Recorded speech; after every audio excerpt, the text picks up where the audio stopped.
Yeah.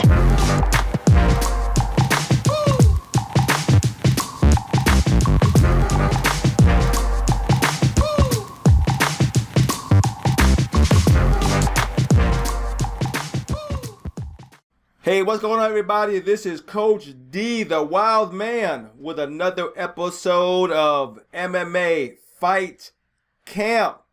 Let me tell you, I don't know if it's the month of May or what it is, but I seem to get these interviews that I just got to talk about.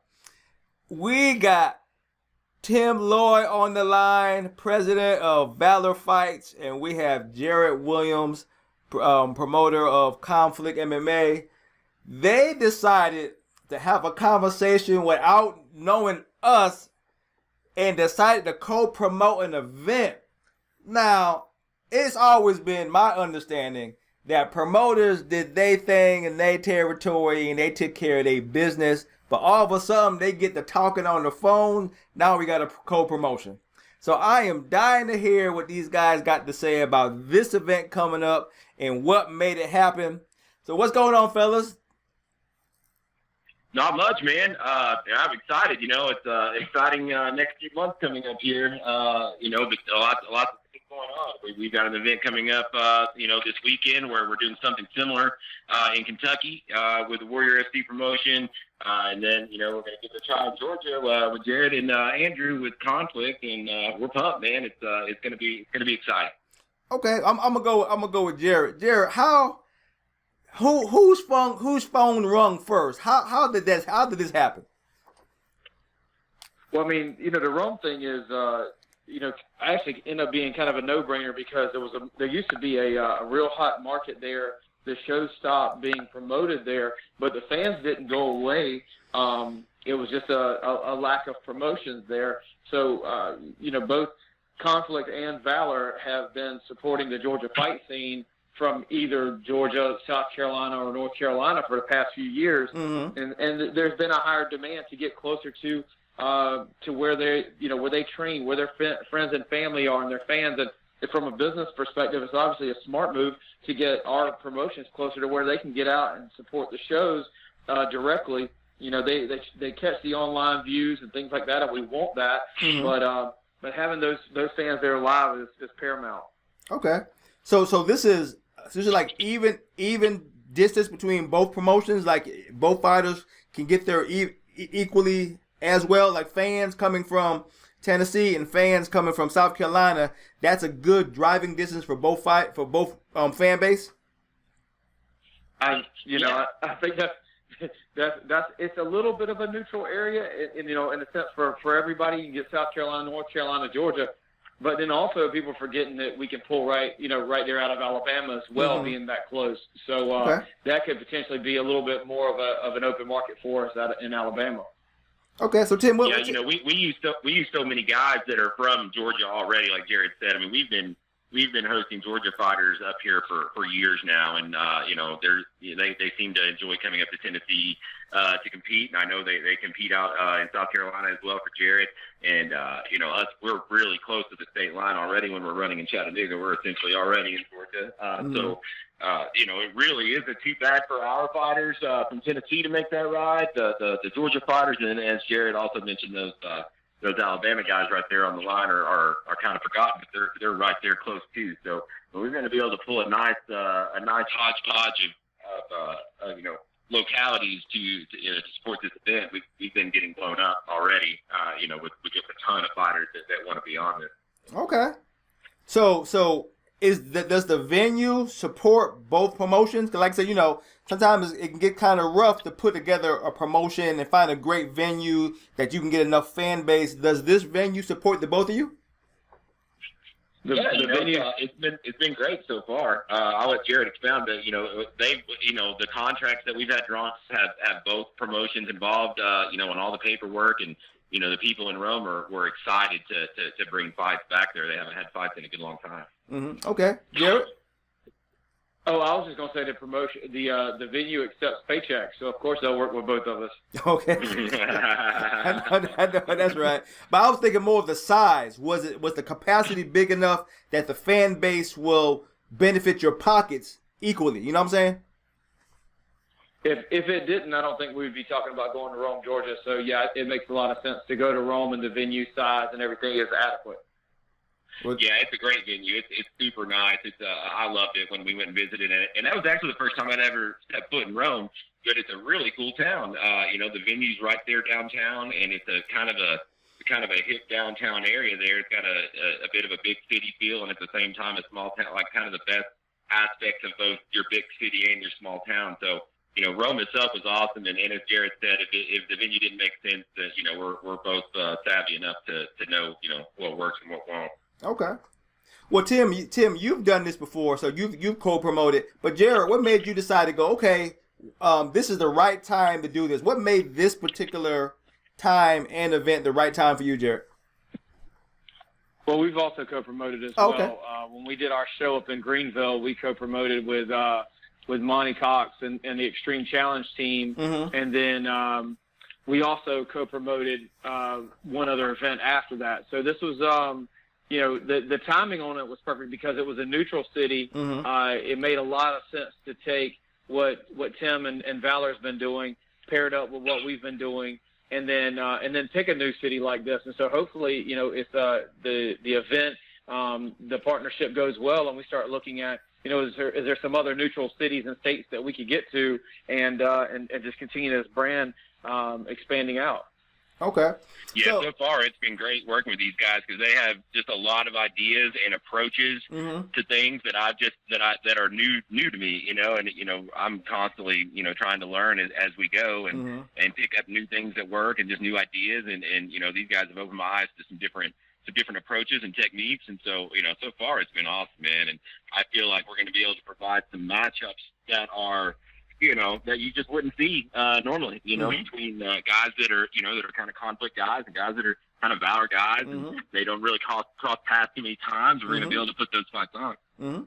And the funny thing about that is that's something that I just recently heard. I was listening to Chael Sonnen talk about, Anderson Silva talk about a fight that he wanted to have with Yo Romero, and he was talking about that we don't see cross promotions. We don't see Bellator fight with UFC and things like that. It's something that doesn't happen too often, or if not at all on that level. So I appreciate you guys are definitely doing this because I want to see the best fight the best. You know how I talk. I always want to see what's the best fight out there, who's going to do what, why, and how. So I'm glad you guys are doing this. And if this is successful, so you guys will keep on doing kind of a cross-promotion thing to open up new territories, or what makes cross-promotion the best thing to do for a promotion? Either one. I was going to say I think that it's everything's going to be situational, and I think that the timing is the most important on everything. Does it make sense for what Valor is doing at that time? Does it make sense for what Conflict is doing? And while this isn't Alliance MMA, it's a new MMA alliance that's in the Southeast that everybody is going to have to pay attention to, because if the more we get opportunities for these guys. Maybe start looking at something, that creates more viewership for these guys, then, it does put the region kind of in a situation where if we're doing, 2 shows a month between the two of us, and we're going to need to lock in some guys as well. So I think it could be a great opportunity for the guys, and we're seeing the Southeast on fire right now, man. Bellator's coming up in May. They're coming back to Charlotte Motor Speedway. Was able to help get some guys on that fight card, and then you kind of can look around in the last 6 months to a year, and you see either these televised promotions coming in, or they're trying to figure out how to get in. They're paying attention to what's happening down here. Yeah, I would agree. Yeah, I mean, Jared hit the nail on the head there, man. You're seeing, our region, our scene is starting to really blossom a lot more than it ever has. And it's getting a lot more eyes on it. You're seeing more, large promotions wanting to try to figure out how to get in here. And, I think that our partnership, our alliance is actually going to, honestly, most likely, I'm not going to say change the game, but certainly probably turn more heads and affect more things in our region overall than the whole Alliance MMA proper, if you will. Okay, well that's interesting the way Jared said creating alliances. Of course, I mean I was on Facebook and across my feed, I saw NFC was recently purchased by Alliance MMA. I didn't know too much about them, so I did a little bit of research on them, and they've been trying to buy up a lot of other stuff. Have you guys ever been approached by Alliance MMA, or it was just NFC? But I think we both have. Jared and I were just discussing that. We were probably two of the very, very first ones that Alliance reached out to. I was approached by those guys. Man, I guess it's been 2 years now. It doesn't seem like that long, but I guess it's been 2 years. Awful damn near it. And, on the surface, my eyes kind of got wide, and I was like, whoa, this is awesome. This is what I've worked for this whole time for. But then the more I kind of dug into it, and the more I just kind of, thought about it and talked to my people about it, and just the people that give me advice in business and whatnot, it started to smell like it wasn't so good. And essentially they were, it got to the point where the breaking point for us was when they wanted us to, we had to have our assessment and audit done by their guy. They insisted it be done by their guy, and they wanted us to put $10,000 up front to do that. And I was like, it just didn't seem right, Okay. And I honestly thought it was all going to fall apart. And then like a year later, I started seeing the wheels moving, and it looked like it was going to, get finalized, and it did. But from the things I'm seeing and reading, all is not rainbows. Yeah. Okay, Jared. So they approached you too?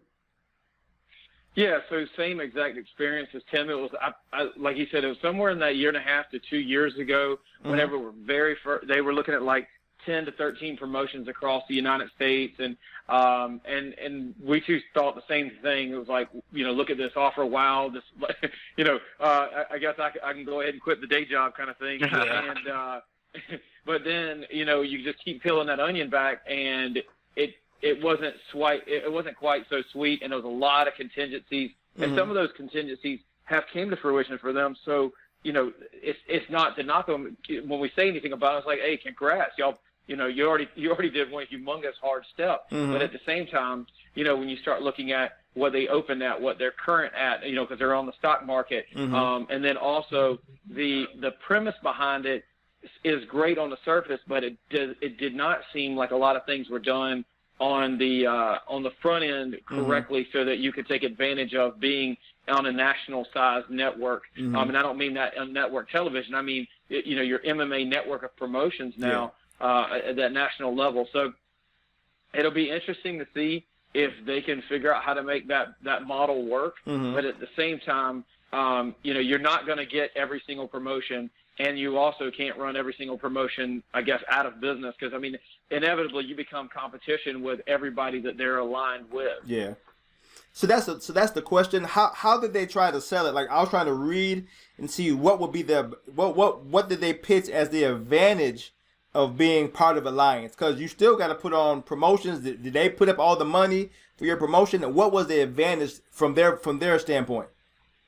Well, essentially, you're looking at the whole pitch was that they were rolling all these companies up into one mega company, and no one's done that before. That was their whole pitch, and they were going to create an IPO and go public with it, and they were getting all these promotions together that had allegedly good numbers, and then those promotions are going to share talent. Essentially, they wanted us.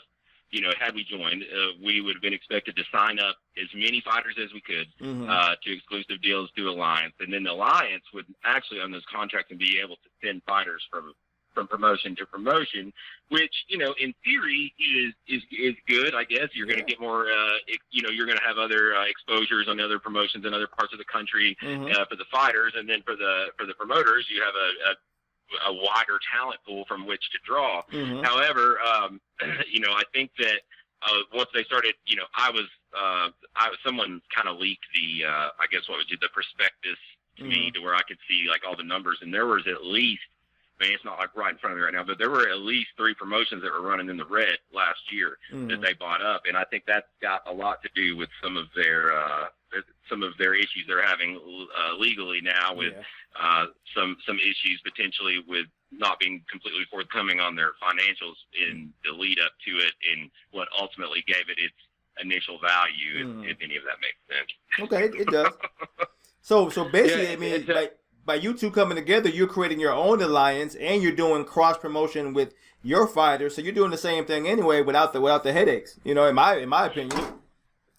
Yeah, and like Tim said, the idea that you're going to pull in fighters from all over the United States sounds great. It's what there's not a fight matchmaker and fight promotion that goes to start off and go, man, I want to see how small of a promotion I can build, and I'd like to only use fighters from one city. It's not that you want to do that. The problem that you run into is that there's a real budget behind it. Nobody sits around going, let me see how much money I can lose, you know? So with that being said, bringing in fighters from other states is cool. That's also still a minimalistic mentality as far as like when you go to set up your show, right? Man, I want to see if I can get outside of my one state that I'm in. No, if you're thinking big, you're thinking globally. And so in that regard, you know, I know that we've wanted to do and still want to do stuff where we're bringing in fighters from overseas and things like that. And we've had the opportunity to bring some guys in from Brazil. I mean, every situation has to make sense.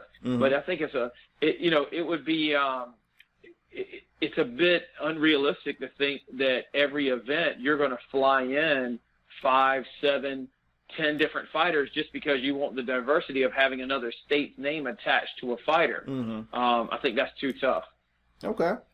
Well, let's speak about. I think so too. Another thing that was kind of a bit of a deterrent to me was, you know, when we got really deep into it. I mean, I had an offer. I had a solid offer, you know, and it was big boy money. However, you know, there were so many contingencies. You know, a large portion of that money was to be paid in stock options, which, as Jared just said, you know, I think it opened at 450. It's well under half of that now. Yeah. So, you know, my offer, as it would have been cut. Essentially, would have been worth half of that now or less.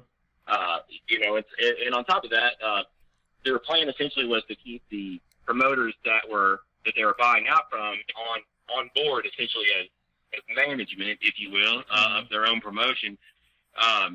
So they would still be on board. They'd still be running things. However, you would have some pretty major goals in front of you in order to stick around and to get your salary as the management for that promotion. Like you had to hit the goals. You had to, and they were big goals. You know, that you can't take a shit. You can't afford to have a bad show, or you're going to be in breach of your agreement with them. And so that's one thing I think a lot of these promotions are going to start running into as the months go on, just not meeting the expectations perhaps that Alliance has for them, or maybe they have falsely represented, to them up front.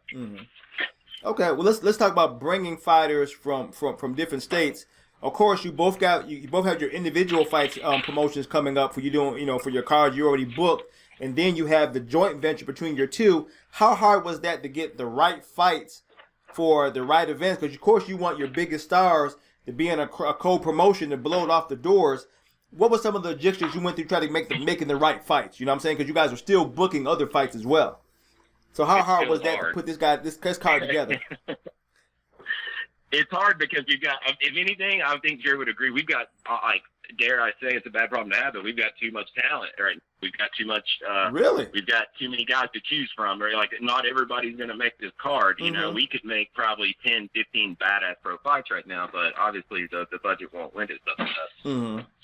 Okay. Well, do you got any, big ticket guys coming from overseas, or it's all just local?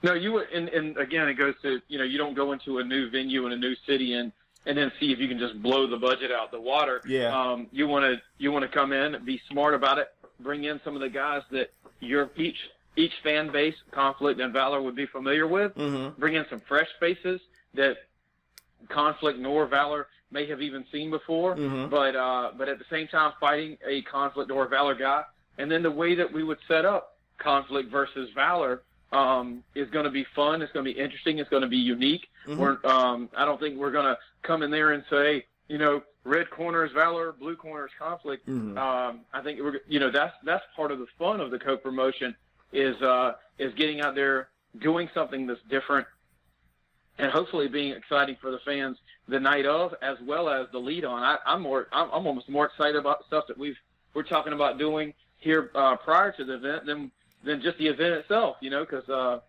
between Tim and us, we're in that 70 to 100 range of events. Mm-hmm. So it's fun, man. This whole thing is it's just something new to keep to keep everything greased up and fun, and hopefully keep hopefully the fans benefit from all of it. Well, I agree, because I'm excited. But since it's a co-event, it's a Valor versus Conflict event, so there's really no belt on the line, nothing like that, correct? We have what? So since it's a co-event, it's a Valor fights and a Conflict event. There's really no kind of belt or anything like that on the line, right? It's just a night of great fights, correct? I guess. I mean, it's early enough to where we could probably get some kind of gaudy trophy or something just to make it fun. I guess if we had enough time. Okay. Well, we've got. I know we've been discussing one pro fight that would potentially be for a title. Now, which way we would go? Like, for example, if we had a Conflict pro fighting a conflict title holder fighting a non-conflict, not even meaning that he's representing Valor. I mean, I think that's a good thing about having promotional belts and not tied to anything else that's, like, for example, tied to a state or something odd like that. Mm-hmm. Tim and I can make those decisions and then talk with the fighter and say, hey, this is a Conflict belt we can put on the same card as having a Valor title. It's really what we want to do with it, being creative, what makes the most sense. And again, we're not, this isn't California and South Carolina coming together. This is Tennessee, South Carolina, and I know the guys that we typically bring in are already down to travel and vice versa. So it wouldn't be anything to have those guys represent in Tennessee on the regular if they were to happen to win a title. Okay. Well, yeah, I agree. We're not really having to pigeonhole ourselves into anything here, which is nice. There's so many ways we can go with it. Like you said, we can do fights that are for a Conflict title only or for a Valor title only, and we're still not taking someone and putting a belt on them that they're just out a country away or a continent away, whatever. They're still just a state away. If we end up putting a Valor belt on a guy that's normally with Conflict, it's not going to be a big deal for them to defend their title, and vice versa. It's that's kind of the cool thing is we can really kind of play this thing how we like. We don't have to really buttonhole ourselves into just a one certain system. Because when I first saw it, I go, okay, are we doing? I was thinking, because both Jared and Tim, y'all both know that we both all deal with UMath and how they have the regular qualifiers, then they have the national qualifiers, and then they have the world competition. I was thinking you guys were building that type of thing where you have so many events throughout the year, and then you have a regional competition where the winners take all, and they're like the world champions for the year. You know what I'm saying? I was like, man, sounds awesome. It might be a little ways down the road. Yeah. But that'd be cool. So you guys keep doing what you're doing, man, because it's getting kind of fun out here. Especially me as a podcaster and journalist. I mean, the matches you guys are making, man, it keeps me riding, man. I'm gonna be a guy with carpal tunnel after a minute with all the riding you guys got me doing. Well, it's gonna be good, man. I think that. There's another event going down the road the exact same night. So there's going to be lots of action going on, in Georgia that night. And we're a little behind as far as just like releasing, actual fights and stuff. But once we start, we've got, I assure you, there's good shit in the pipe right now. So okay. Once we start announcing, once we start releasing, you guys are going to be impressed. I promise. All right, cool. But hey, I'm going to keep you guys up. I know you guys are very busy and you got other things to do. So I want you guys to both tell your fans and tell your fighters what's coming down the pike, what we can look forward to. Jared, I go with you first. Tell your fans what they can look forward to and what's going to be happening next. Well, for us, we've got our June 24th event in Columbia. Hell of a fight card. The main event's going to be Brandon Sales versus Adrian A-Train Henderson. I think that's your top two heavyweights in the Southeast right now that's unsigned. We've got a co-main event with, honestly, man, I feel like the two best lightweights in Elon Cruz versus Nathan Williams. It's going to be a hell of a fight. both of those guys are very familiar with our promotion, seasoned veterans with a ton of fights, man. And I think those two right there are worth the price of admission. And then we've got some 10, 12 great more fights. So I'm really excited about Columbia. We're going to do a professional and amateur boxing match the night before. So June 23rd, there'll be a boxing event at the same venue, which is the Jamil Shrine. And then we'll get ready for July 22nd in Rome. And so, it's going to be unique. It's going to be fun. And then 2 weeks later, we're back in Augusta, August 5th, just down the road. So we're excited, man. This is it's a good time to be a Conflict and a Valor fan. I know that's right. Tim, what we got going on the pike? And we've got an event this weekend in Kentucky. It's another co-promotion, as I mentioned earlier, with Warrior FC. We're at the Corbin Arena this weekend. That's what I'm out here doing now. Then we've got the UMAP National Amateur Championship Tournament coming up. That'll be at the end of May in Elizabethton. That's a 3-day tournament where we will we'll make a Team USA for the world in the IMAF tournament. They're coming up at the end of the year. I've got a couple amateur shows in June, and then we're actually, Casey and I will be going to Conflict for my first ever Conflict show in Columbia. I'm really excited. Actually, as Jared was saying, it's a badass card, man. It's stacked. I'm excited to see some of these guys that I've not ever gotten to see in person fight. And then we'll turn to July 22nd in Rome, man. So it's going to be a busy summer. Hopefully it's not too hot. Well, listen, I appreciate what you guys are doing. It's great when promoters, some promoters just get it done and some promoters step up. You guys are definitely stepping up and giving the fans something to look forward to. The buzz. Me, I'm always on social media kind of hearing the buzz. It's one thing for, a promoter to say something, but I look for what the fans say around what that promoter says.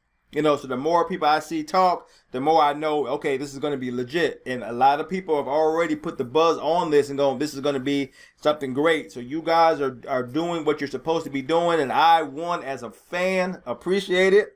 But as a journalist and podcaster, it helps me improve my name as well. So I definitely appreciate it. We're going to go ahead and wrap this up because another great interview with two awesome guys, Tim Loy, president of Valor Fights, and of course Jared Williams, promoter of Conflict MMA, that let you know what's coming down the pike coming up real soon. That they're going to continue to put on great promotions and great fights, so the fans can always get what they want, because that's what they do. What I do is call it like I see it, giving you guys the best interviews and information that I can give from MMA Fight Camp. So this is Coach D, the Wild Man, bringing it at you again. Until you hear from me again, peace out. Yeah.